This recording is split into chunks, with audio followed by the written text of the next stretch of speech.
प्यारे मित्रों नमस्कार। अपने जीवन के बहुत सारे संस्मरणों में से एक दो संस्मरण आज आपके साथ शेयर कर रहा हूं। ओशो को सुनता और पढ़ता था। ओशो को सुनना मुझे बहुत अच्छा लगता है। इसलिए अच्छा लगता है क्योंकि एक बार ओशो बोल रहे हैं कि मैं जब बोल रहा हूं तो तुम्हारे लिए बोल रहा हूं और तुम मुझे ऐसे सुनते हो कि जैसे पड़ोसी के लिए बोल रहा हूं। और अपने आप को तो मानते ही हो कि मैं बहुत स्वस्थ हूं, मैं बहुत समझदार हूं। जो कुछ भी कहा जा रहा है वो इन नासमझों के लिए कहा जा रहा है। मुझे बहुत हंसी आई और मुझे लगा बिल्कुल ठीक कह रहे हैं। उसके बाद मैंने ओशो को ऐसे सुनना शुरू किया कि ओशो मेरे सामने बैठे हैं और मैं बिल्कुल ठीक उनके सामने बैठकर सुन रहा हूं उनको, जैसे सचमुच प्रवचन चल रहा है। और मैं आंखें बंद कर लेता और उनको सुनता। उसमें मुझे बहुत रस आने लगा, मुझे बहुत अच्छा लगता था। मुझे ऐसा लगता था कि जैसे जो कुछ भी ओशो कह रहे हैं वो डायरेक्ट मेरे हृदय में उतर रहा है और ठीक मुझे वैसा समझ आ रहा है जैसा वो कहना चाहते हैं। ऐसा कहें कि उनका भाव मुझे समझ में आता था। शब्दों से भी ज्यादा उनके भाव मुझे समझ में आते थे और मुझे बहुत ही अच्छा लगता था। इस ढंग से मैं जब उनको सुनता था तो मेरे जीवन में रूपांतरण भी बहुत होते थे। और एक छोटा सा और संस्मरण है। ओशो से किसी ने प्रश्न किया कि जैसा आप बोलते हैं क्या आपको सुनने वाले भी उसी तरह से सुनते हैं?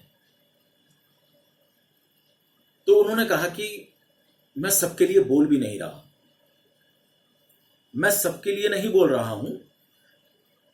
जो मुझे हृदय से सुनते हैं मैं बस उन्हीं के लिए ही बोल रहा हूं। मैं बीज बिखराता हूं, जानता हूं कि सभी बीज पल्लवित नहीं होंगे, कुछ पत्थरों पर भी गिरते हैं। लेकिन अगर एक भी बीज किसी ऐसे हृदय की गीली भूमि में गिरा जो सचमुच में मुझे हृदय से सुन रहा है और अगर वो बीज पल्लवित हुआ तो हजारों लाखों बीज पैदा कर देगा। प्यारे मित्रों, उस घटना ने भी मेरे जीवन में बहुत रूपांतरण किया। जब मैंने ये सुना तो मेरे मुंह से निकला, एक बीज तो कम से कम आपका मेरे हृदय की गीली भूमि में गिर गया और धीरे धीरे धीरे धीरे पल्लवित भी हो रहा है, ऐसा मैं देख रहा हूं। ऐसी बहुत सारी बातें जिन्होंने मेरे जीवन में रूपांतरण किए। छोटी छोटी सी बातें हैं, एकदम सूत्र जैसी, सचमुच में सूत्र जैसी बातें, लेकिन उन्होंने मेरे जीवन में बहुत रूपांतरण किया और मुझे मेरे जीवन में इतनी सहायता मेरी की है कि मैं हमेशा कहता, ओशो आप ना होते तो हम कहां होते? अगर आप नहीं होते तो हमारा कोई अस्तित्व नहीं होता, ना वो समझ होती, ना वो होना होता, कुछ भी ना होता। आप अगर ना, हमारे कौन से ऐसे पूर्व जन्म के कर्म हैं, कितने जन्मों के, जो आप हमारे जीवन में आए हैं। और बस सच मायने में पूछो तो मेरी आंखें नम हो जाती। मैं कोई लंबी घटना नहीं सुना सकता, मैं आपको ओशो के बारे में बहुत लंबी घटना नहीं सुना सकता। वह छोटी छोटी बातें ही सुना सकता हूं क्योंकि मेरा मन, मेरा हृदय आर्द्र होने लगता है, मेरी आंखें नम होने लगती हैं, फिर मेरा गला रूंध जाता है, मैं बोल नहीं सकता। क्योंकि उनका होना कुछ इस तरह से है मेरे जीवन में कि उसे बताया नहीं जा सकता। हम कोशिश करते हैं, कहने की कोशिश करते हैं, लेकिन मैं नहीं कह सकता। पता नहीं दूसरे लोग कह पाते हैं कि नहीं कह पाते, पर मुझे ऐसा लगता है कि शायद मैं नहीं कह पाता। और ठीक उनके जैसी घटना मैं कह पाऊं ये तो बिल्कुल भी नहीं हो सकता।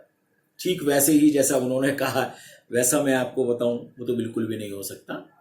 हाँ, ये बात उन्होंने जिस संदर्भ में कही है वो बात मैं जरूर कह सकता हूं।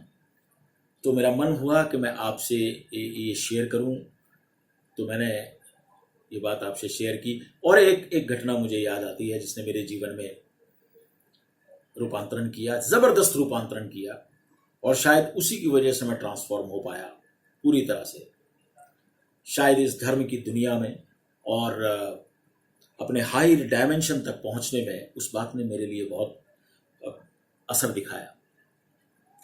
ओशो बोल रहे थे, नहीं मालूम कौन सी सीरीज थी, लेकिन वो बोल रहे थे, अगर कृष्ण बन सकते हो तो हिंदू होकर मत रह जाना, अगर महावीर हो सकते हो तो जैन होकर मत रह जाना, और अगर नानक हो सकते हो तो सिख होकर मर जाना, सस्ता सौदा है।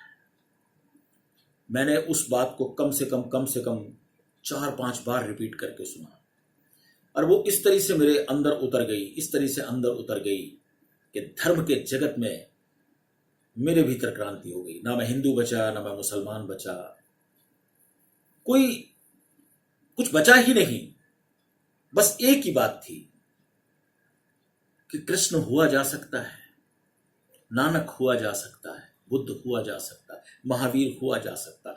ओशो अगर कहते हैं तो वो हुआ जा सकता है, और मैं होऊंगा। उसके लिए मुझे जो करना पड़ेगा मैं करूंगा। पूरी तरह से मेरे जीवन में वो रूपांतरित हुई घटना। ऐसी बहुत छोटी छोटी सी घटनाएं हैं, मैं आपसे शेयर करूंगा, लेकिन अभी तो बस इतना ही। मैंने कहा ना, मैं ज्यादा नहीं बोल सकता। ओशो, नमन तुम्हें, मुझे जीना सिखा दिया। बारंबार नमन है प्रभु, बारंबार नमन है। जय ओशो।